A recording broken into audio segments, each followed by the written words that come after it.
Ladies and gentlemen, I have had the privilege, the honor, the blessing of knowing this young man since he was born. Rishaun's family is one of the most important families in my life. Your sister has been my best friend since I was barely walking. And the way that the cards were dealt, the way that God brought us together is beautiful. I think that as we were each growing up, we kind of had one another and very few other people. Me being homeschooled, her being sheltered in a positive and loving way,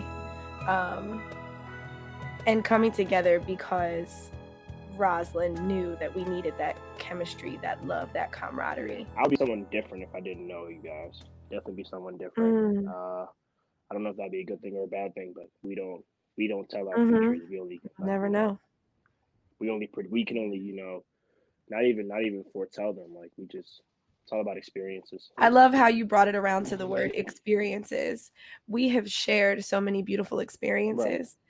And what I want to let our listeners and right, viewers know is that because of those experiences, I have seen the strong, intelligent, and intellectual, charismatic personality that has blossomed from within you. And knowing you for so long, seeing every step of the way, seeing some of the things that you went through in grade school, in high school, through college, seeing you come out of these situations. yeah, I think that some people take it one step at a time. I think that some people go through the motions and then they come out of an obstacle like, mm, that happened. I've yeah, seen you ride the wave, go through the motions, come out of the end of an obstacle, this bigger, better, brighter, louder person. And the yeah, reason to me that that's phenomenal is because the bigger version of you, the brighter version of you, the louder version of you, the voice that you have and it the way gets that you loud. use it, it does get very loud. But the things that you are saying and the energy that you do put out into the world, this is why you're being interviewed today. I'm excited to dive into the things that have made you so phenomenal because you are putting a positive, loving, and enlightening energy out into the lives of everyone around you and this world Oh, overall. thank you. Yeah, man. It's real. It's real. I hope you know, like, you are not just the average person going through the average experiences by any means. Yeah, So, yeah. Life is a funny thing. you are going to step out of Philadelphia and impact the world in a very powerful way. I But truly hope before so. you do that, oh, you are. We are speaking that. And honestly, I feel as though you've already started to do so on a small scale. But we have to rewind. You quite literally would not be here in a million different ways without the individuals that you are supported and surrounded by. When you think of your parents, their influence on your personality, on the way that you've grown, what truly comes to mind? With my parents, I mean, you know, it's kind of weird, honestly, because with most parents, parents always want you to ultimately to do better than them. Okay, so that puts a lot of pressure on kids. Whether it's subconsciously or indirectly, like that puts a lot of pressure on kids. However, my mom sacrificed a lot for me to be successful.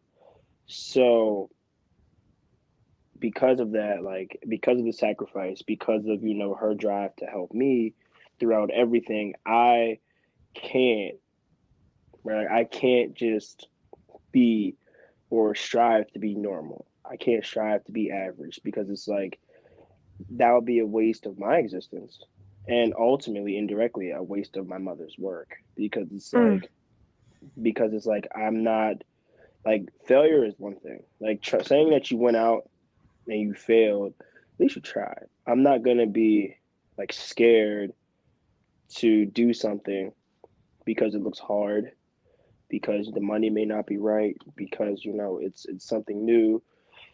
Like, dude, when No matter if you make $1,000, $50,000, or $5 million, you can't take none of the stuff with you.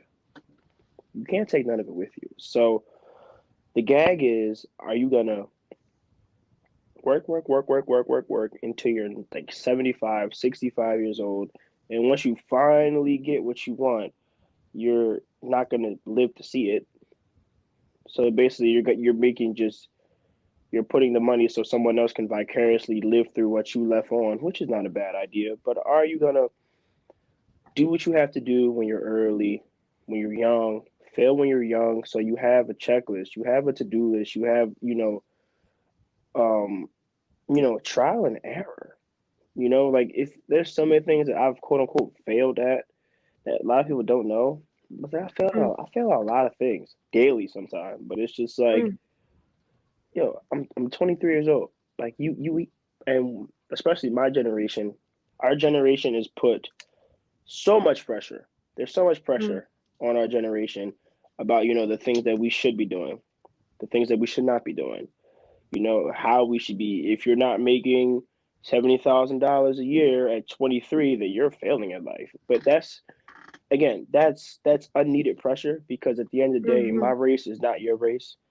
Right. You know, my race is not my neighbor's race. My race is my own. So it's like, and people, a lot of individuals, and I was going to get into this, like especially in the millennial era, from like it starts around 1996. I think it's like 1980 something to like 19, and it stops at 1996. Over 42% of millennials suffer from, this deep depression, Hmm. simply because simply because there's so much pressure, obviously, between student loan debt, okay, between coming out in the job market and around, for most people over the age of 30, and like they came out in like 2010, 2011 to the job force, and there was no jobs available in their fields. Okay, because there was this thought of, all right, now you graduated college, now you have to find a job in your field. And then it came to this narrative that, oh well, 67% of people don't find a job in their field. And then like there's the narrative. If you rewind back to people that are that graduating from high school age, that thing that parents do or that thing that life does to say, "Oh, the only way that you can do exactly what you want to do is by going to college for this." Right. Keywords. Keywords exactly what you want to do. So when you rewind and pull back, people are going into college like, "This is how I get exactly what I want. This is how I get exactly what I want. And it's This is how I not. get exactly what I want." It's You not. condition yourself to think that way, and then you come out. Why did the sun just have to do that? That was so funny. And then you come out of college like, exactly what I want. Where is it? Where is it? Nowhere. And Nowhere. that's not a knock on education, because education Not is at all. important. Because I'm a firm believer in education, but my thing is, you know, it wasn't always when we were basically coached into going to college. Like grade school coaches you to go to high school. Okay, you don't really learn much in grade school. Like how many Right. classes can you remember in grade school? That you get coached to go to high school. Okay, you coached to go to high school, and for most high schools, like the better ones, like they just coach you to go to college. So they give you the tools to keep going to school, but you're not giving me the tools to help me figure out what I want to do. And that's like the dramatic irony of the American educational system. Like you'll push me through the system, you'll stamp me, you'll pass me, you'll do this, you'll do that, but you're passing me and you're moving me forward, but you're not really equipping me. That's why most African Americans, like we, and especially inner city, myself included, like a lot of us unfortunately can't read at like barely an eighth grade reading level, because schools don't take the time to teach. They move you. It's literally like Hmm. they heard you from one area to another area to another area, and now the real question is, all right, how do we fix the educational system? It's gotten better, but my thing is, it starts when you're younger. But again, it's harder because it's younger kids. But Other countries do it. You mold a younger individual. You try to make them figure out what they want. And then some people will say, well, oh, younger education is just a melting pot of different things so a person can figure out what they want. I mean, let's take history for an example. You learn the same thing. You learn the same thing from first grade to the eighth grade, just in a larger capacity, from just a larger capacity. I And never thought then about that. It really is just all the same stuff. you learn the same thing, but you learn the same thing of a fraction of American history. You learn the same thing expanded. You learn the same thing expanded, but it's a fraction of everything that happens. History books don't get updated. Schools don't have the money to buy updated history books that happen every year. So you're learning a fraction. Oh, they do. They do. They just don't choose to use the money that way. No, I'm saying like they don't buy them updated every year. Schools because they don't have the money for it. Most of them, or they don't allocate for it. And that's my thing. Like, where is money going to Right. allocate? Education. Because let me tell you one thing. I was always annoying, right? In high school and in grade school, I was annoying. Anybody that you would know from me from high school would tell you because I was annoying because I wouldn't let just well enough be alone. And that's Mm. why a lot of my teachers didn't really like me that much because I'm like, dude, if you're telling me this happened, I'm gonna ask you a question about it. Then you're gonna tell me. Then I'm gonna ask you a follow-up question about it because how could that actually happen if we have individuals that we look up to as like leaders, like intellectual leaders? How could this happen? Now the teacher gets frustrated at me because I'm asking too many questions and deferring from the lesson. But you're worrying about a lesson, not educating a student. Right. There it is. So it really comes down to these teachers that we have. Some of them, do they want to teach a lesson or do they Right. want to educate a student? It's something that's completely different. It's very different. I felt that. I felt that in my soul. It's very different because I've even had professors like there's professors in higher profile positions that have a job, tenured. So now they're teaching you a lesson. But even in college, it's like if if I'm paying you, this is what it comes down to. I'm paying you. Whatever it's either out of my pocket or through a loan that most of us, especially people our age, have, I'm paying you to be here. So if I have questions, if I want to challenge that ideology, you have to honor that because why I'm paying you. And that's what a lot of people don't understand with like, the institution of college. Some people call it a money grab, but it's not. Not always. Not always. But we are what drives the school because if there was no students, who would get paid and who would they teach? So it's up to us to challenge these professors and challenge these educators, especially in high school, because a lot of high schools just move you on through. They move you on through. They move you on through. And it's such a shame that they move you through, even though those are the most impressionable years It is. for someone becoming a young adult. That's It is. when the hardest work should be going into, as you're saying, educating a student. Right. And it's like for me, when I got into like I knew what I wanted to do when I was younger. I wanted to work in politics. I wanted to be in some sort of politics, whether it's to hold office one day, chief of staff, organizer, fundraiser, what lobbyist, whatever it wanted to be. I knew I wanted to be in politics since I was 16. Okay. Now, my whole thing is do they get people get paid to be a a college advisor, a pathways to college advisor. Schools have this, your college counselor, things like that. Like I got into 17 schools, and that's not a flex. I got into 17 schools, and really none of them really were I should have applied to. I was applying to schools like I was being told to apply to schools that I knew I was going to get into, and I'm like, okay. And then I had no idea where I wanted to go, for school, because I'm like, all Mm, right, so what school benefits me the best? mm. And then you got to also think about it, like the generation above me, in most cases, they didn't go to college, so they don't know. Right. They're looking at Right. it from a financial perspective because I was too young to understand what's going on from a financial Right. perspective. I'm looking at it as, okay, this is where these are my schools. I have to pick one out of this list. Long and behold, the schools that I picked, I didn't even like fully know. I was just told that they here's your GPA requirements, here's your standardized test scores, here's the schools that work for you. But if I had now again, knowledge is his best, knowledge is the best teacher. Looking back on it, I mean, I could have applied other places that benefited my needs better or suited my needs better. Mm.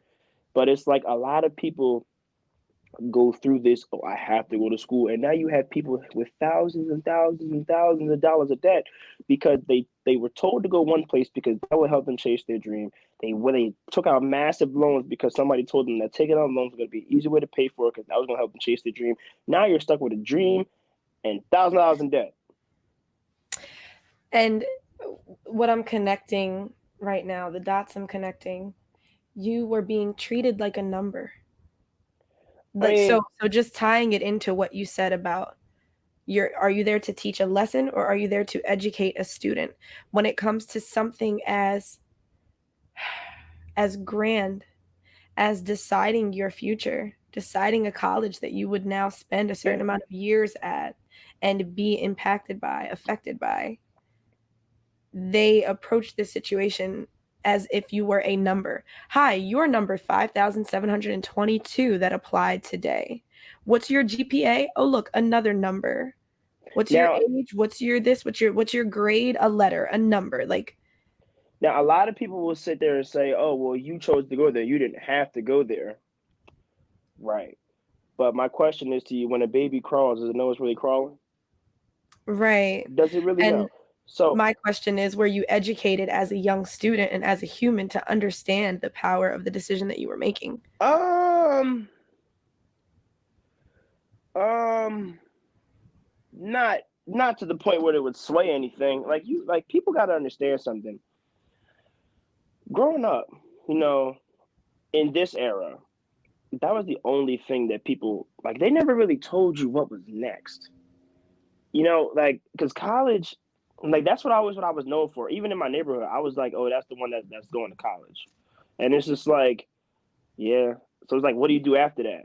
And a lot of people get into this huge amount of depression because they're not breaking into their field because they're not getting offers from their field. Now they have to go back to school just to get an entry level position at their field. So, and a lot of people look at it like, dude, I have to get a master's just to make $40,000. That's the era we're living in. Unless you know you went into medicine or you went into like some sort of like developmental programming, you know, you gotta really like what you want to do because if not, if you're thinking you're gonna become a millionaire with like certain degrees that aren't like demanding in the field, like nobody sits down with people when they're younger, like 17, 18, when they're about to go to college and say, okay, I'm going to challenge you now. You want this degree. Okay. Why do you want it? Let's talk about why do you want it? Right. Because if you're telling me you want a degree, it's even like with people with this new fad of getting LLCs. Oh, LLC it up, LLC it up, LLC it up. Right. Not everything needs an LLC. All that means is that, and this is what people don't understand, I'm my own made business. Okay. You can have an LLC, but not everything needs an LLC. Number one, and that's not the Mhm. only thing out there. Sole proprietorship, incorporated, different things like that. Not everything needs to be taxed. Number one. Number two, it's like if someone would had again, and this is a lot, it's hard to say because there are, not a lot of people that love their job, okay, enough to talk to kids and challenge kids like this because you may find like one or two, but not a lot of them, and that's the issue that we have. Like again, we're moving them through a system, we're flowing them through a Right. system, but we're not challenging what they want to do. And that's easier said than done, but still, Yeah. that's a flaw. So what stands out to me is the fact that we are talking so much about teaching. I'm loving everything you said just now. I want to know what you feel your parents and your sister have taught you. It could be short, it could be long, but then I also want to hear, with everything you've just said, what do you ultimately wish to teach society? What do you wish to teach your community? I think that the teaching aspect is very powerful, within this conversation. So tell me what you've been taught that's made you who you are, and then tell me Um, what you hope to impart. well, my parents, they really, um, hmm, I'll give you a funny story. Like, my mom was always the one that was always telling me, good job, everything was great, A plus, A plus, A plus. That's not how the world works, okay? The reason why I like my sister is because I send stuff to my sister just so she can poke holes in it. Because that's all she does. And I know that may sound mean, but Did you just say that, the reason that I like my sister? yeah, the reason why I like my You sister two is are because so she funny. she always pokes holes in everything that I do. I literally send her stuff with no mistakes on it, and she'll come back with like 30 mistakes on it.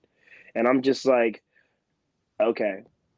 And that's simply because like she's like a nicer version of me almost. But it's like, she does everything in a more like professional way. So yeah, like my sister, I'll tell my sister something and she'll give me every negative opportunity, like every negative thing about it. And it's like, okay, so I can go to my mom for everything positive, but she won't leave out anything. She'll leave out everything negative. I'll go to my sister and she'll tell me everything that's wrong with an idea. So that now I have the ability to counterbalance what I did right with everything that's wrong with it and scrape off both of those things and come up with something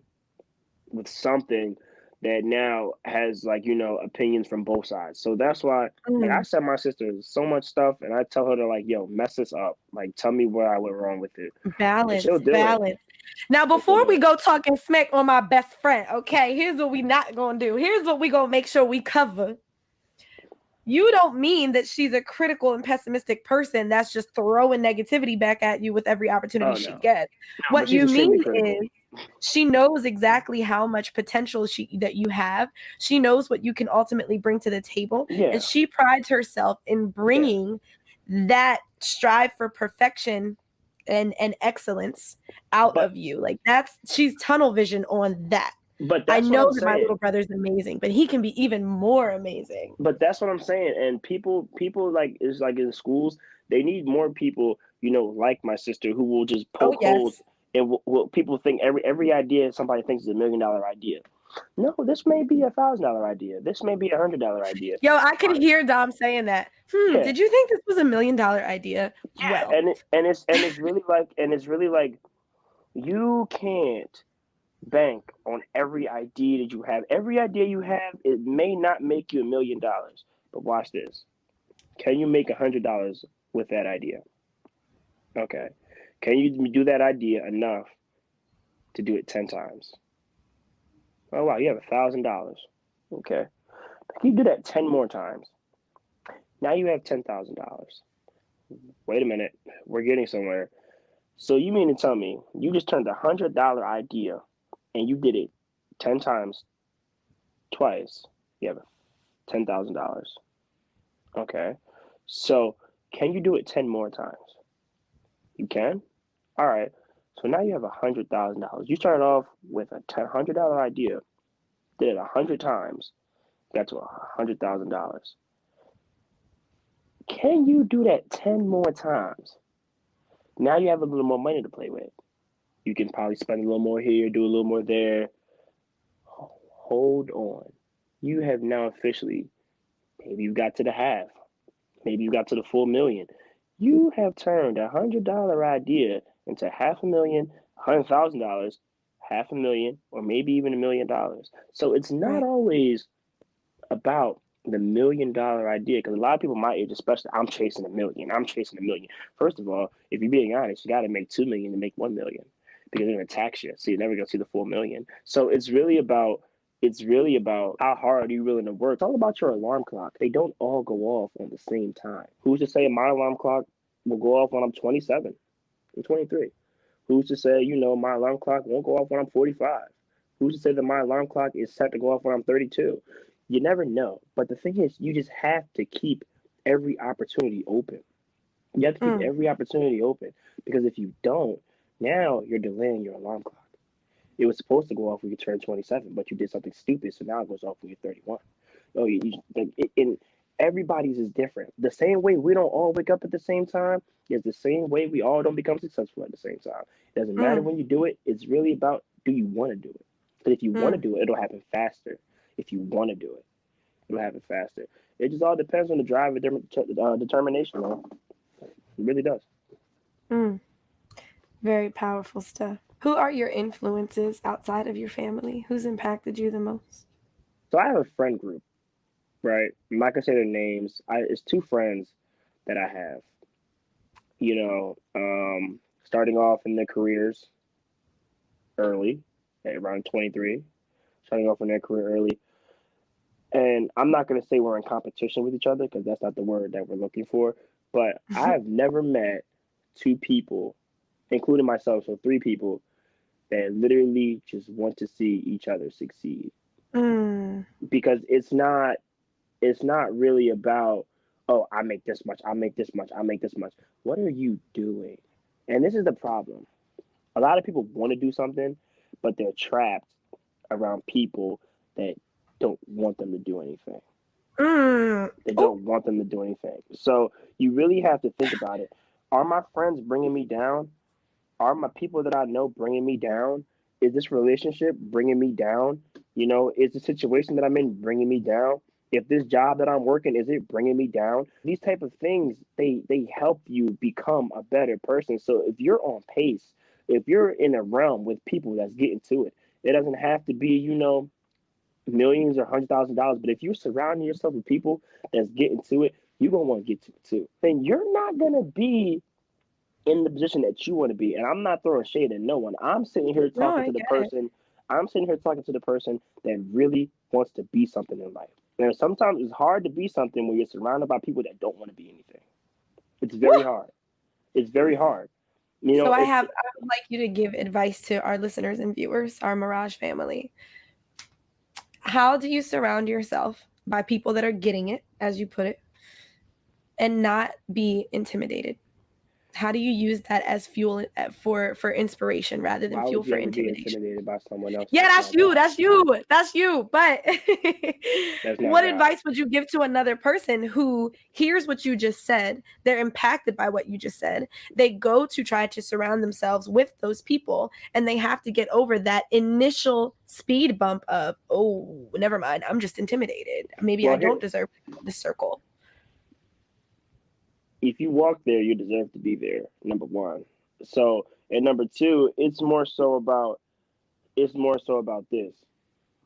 Anything that you want, any place that you want to be, any bracket, tax bracket, financial bracket, socioeconomic standpoint, whatever you want to square it, any place that you want to be or you're working towards is going to make you nervous, is going to make you sick, is going to Mm. mess up your feelings, it's going to make you cry, it's going to make you break down. So these things are because your body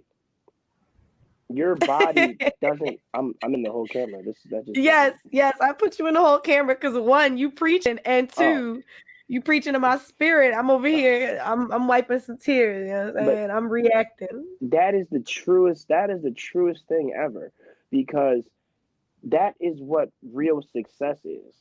I failed multiple, multiple, multiple, multiple times. I failed so much, but is it really a failure? Because only a fool makes the same mistake twice. I never made the same. Whatever mistake I've made, I've never made the same mistake twice. I never have. So it's like I wouldn't even call those failures. I never call those failures, because like I put it to you like this way. I put it to you like this way. In 2018, me and my co-host on the podcast and show, the greatest podcast in Philadelphia, the number one fastest growing society and media culture podcast ever.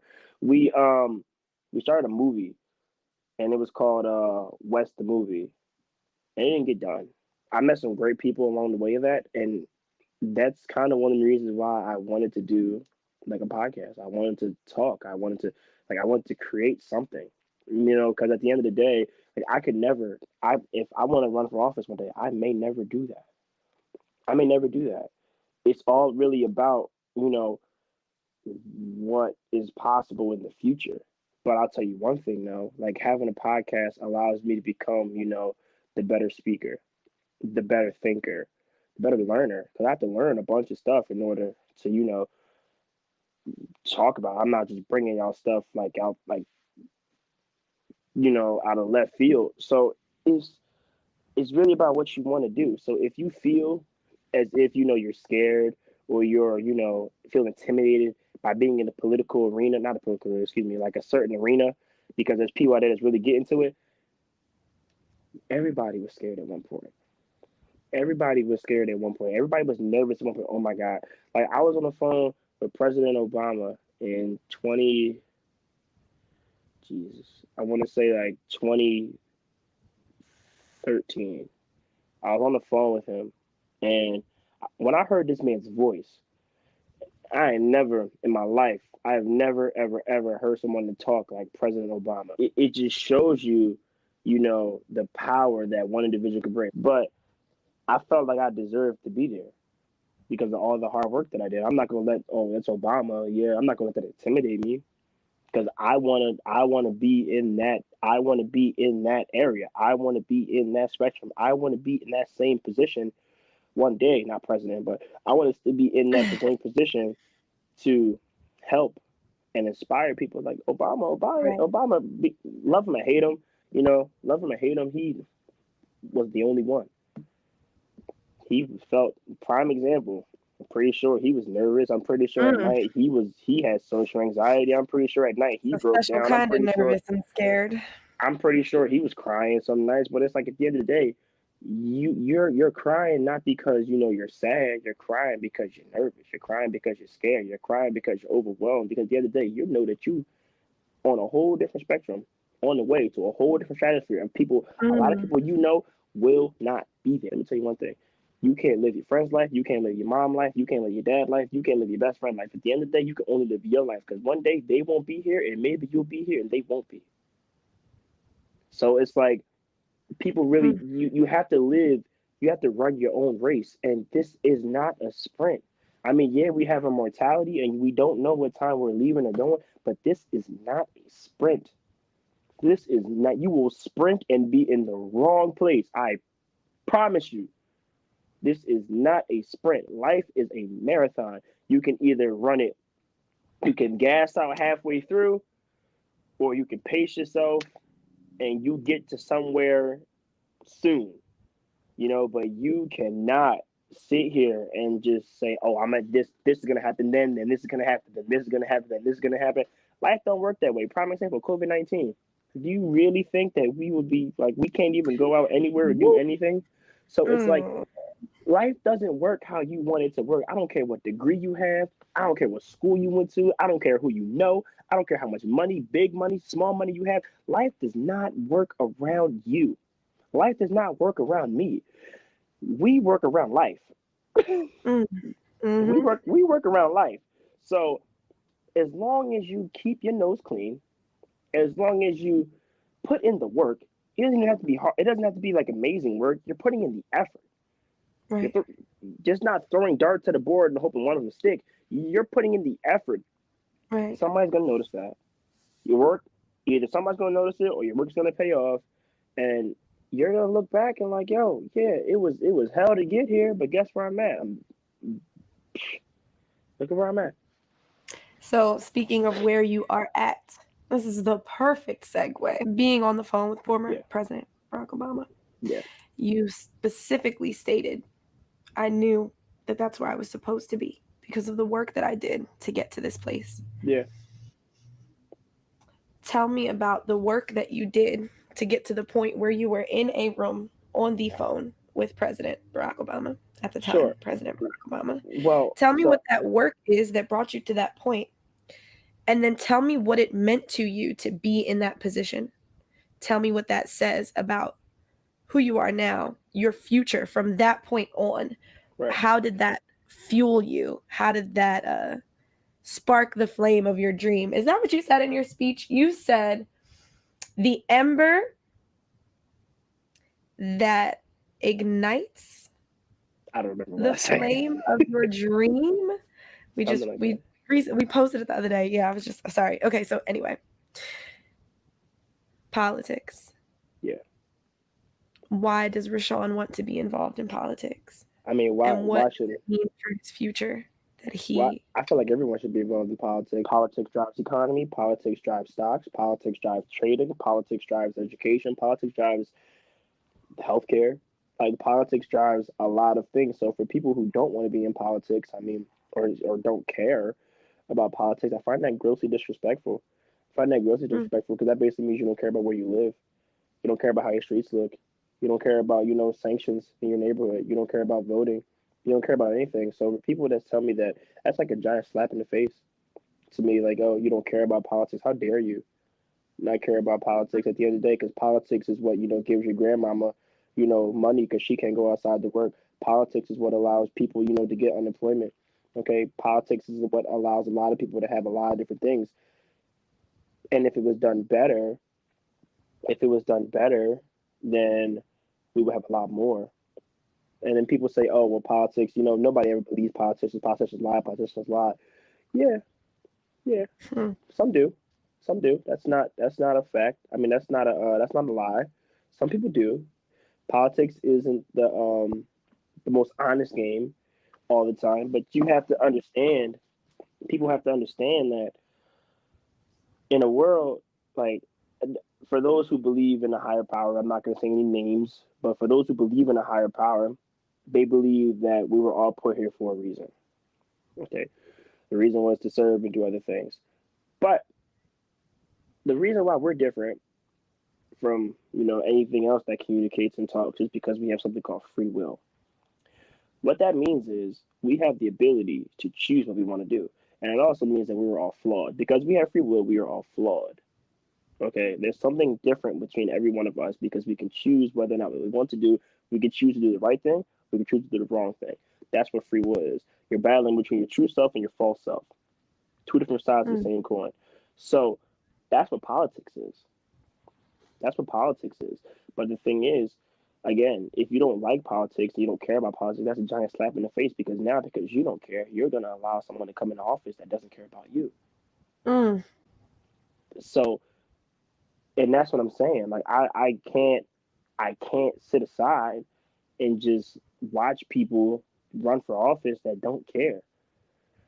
You Do you know, have any personal experiences that shaped your belief about politics, or I should say your understanding? I mean, yeah, I've Um, I've served on I've served on like a lot of different boards, a lot of different organizations.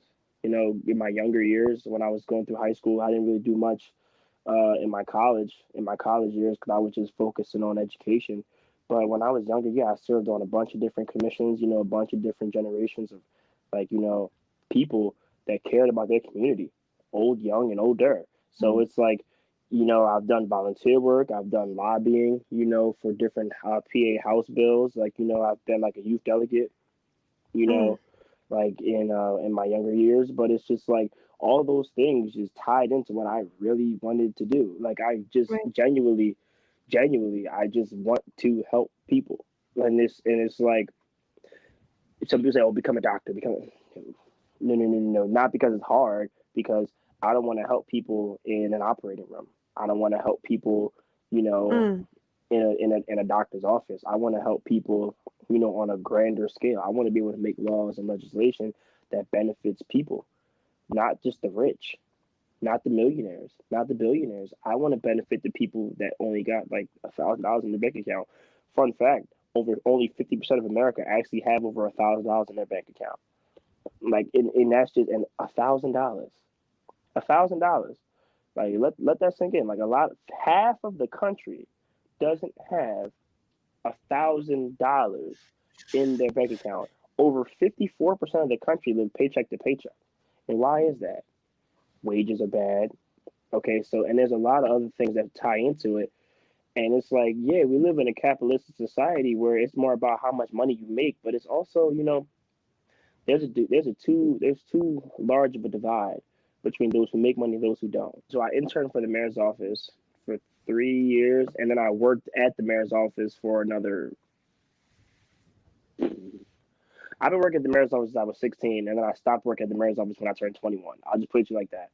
No, I think I was 15. Yeah, I worked in the mayor's office until I was 15, so 15 to 21.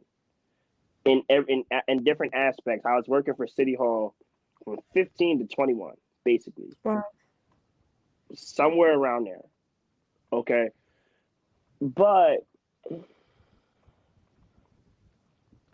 that changed my life. Like, that changed my life simply because I knew what I wanted to do now.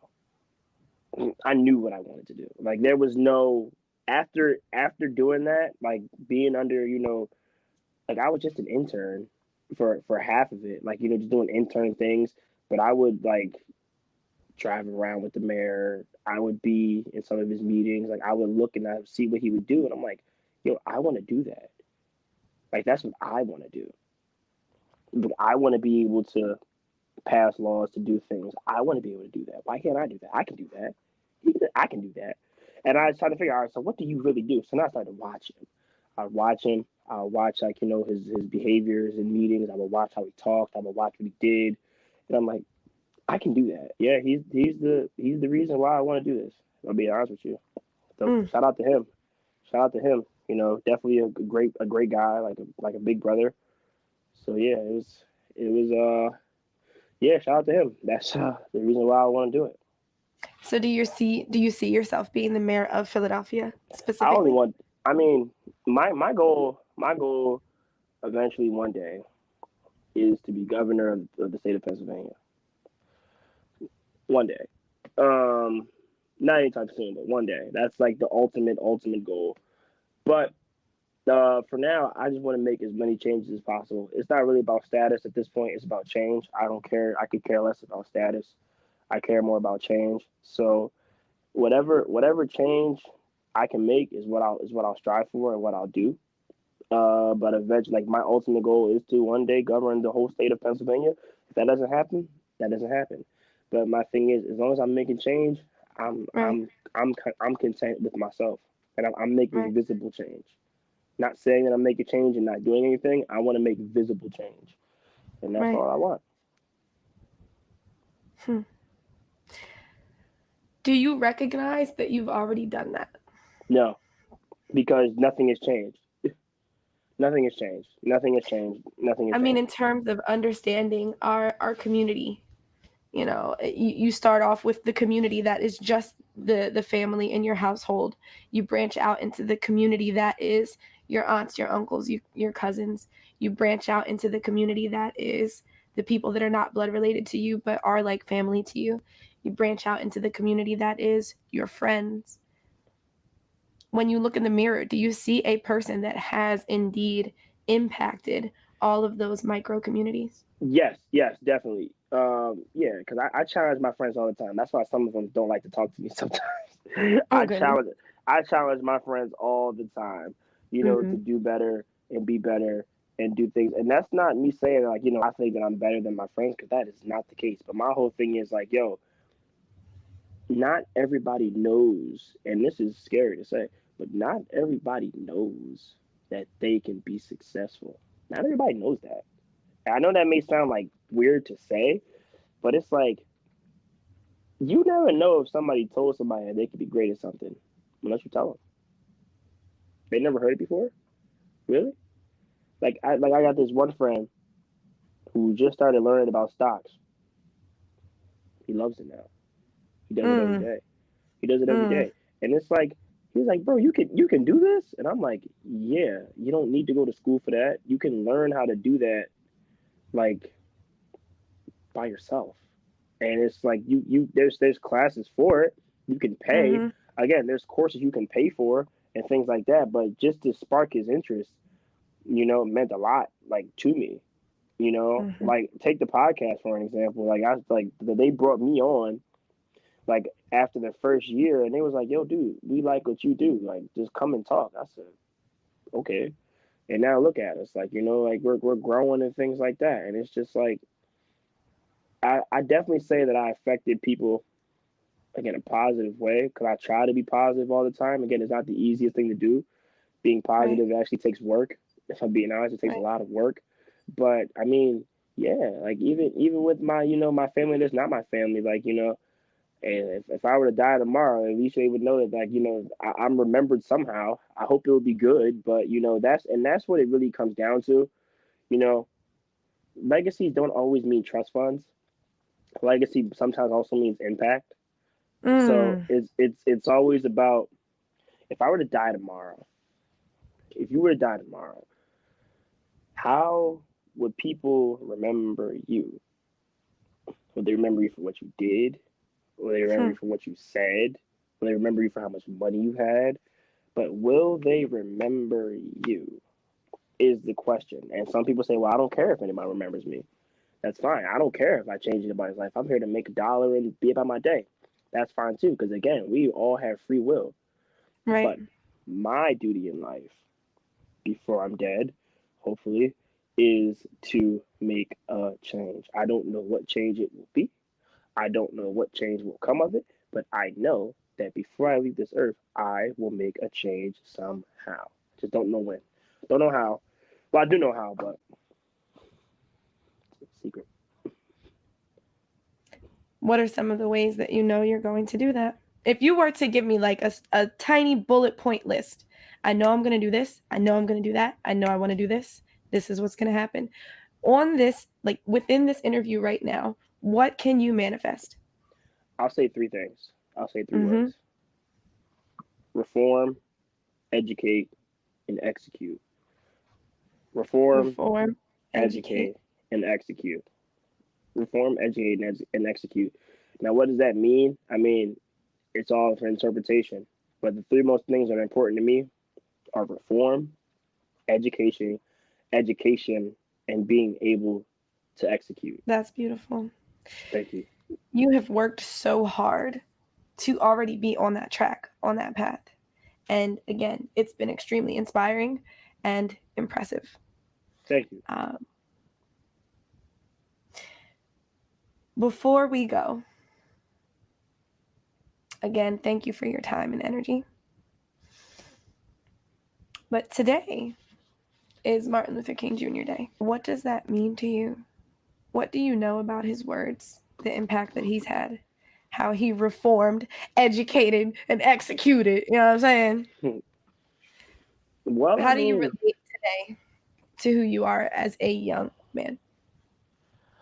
um, MLK. I mean, what's more to say about MLK that hasn't already been said? Hasn't already been Right, said. right. Like one of the greatest orators ever. When you think of African American, you think of MLK. His name is engraved on either a street, a boulevard, or a park in every All of the above. in every state in the whole country. Everybody in the world knows who Martin Luther King is, and if you don't, we'll just open a book. I mean, man, how does he change me as a man? I mean, Martin Luther King was a great man, and he's just like, I guess, like with all of his work, like he definitely paved the way for everything that I can do. I would have loved to be, in his atmosphere. Mm. I would love to be like in his atmosphere. I would say when he was alive. But if it wasn't for Martin, if it wasn't for Malcolm, if it wasn't for all like W.E.B. Du Bois, if it was for all those folks, who's to say Langston like I could Hughes. him too? Like who's to say that I wouldn't like guys like Marcus Garvey and all those other type of folks? Like who's to say that I would be here talking to you James in this Baldwin. capacity, wearing a "We're not free until we're all free" hoodie? It's like again, like, but his work isn't finished. I mean, if you think about it, like Martin Luther King, like his even his passing, was a testament to how much hatred can really do.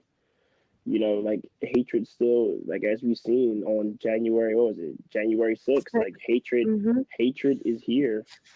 Hatred is around and hatred is rampant. So it's like you really have to rise above, the hate, and that was Martin's like main message, rising above, superseding the negativity, and that's something that a lot of people try to carry out today. So that's what he means to me.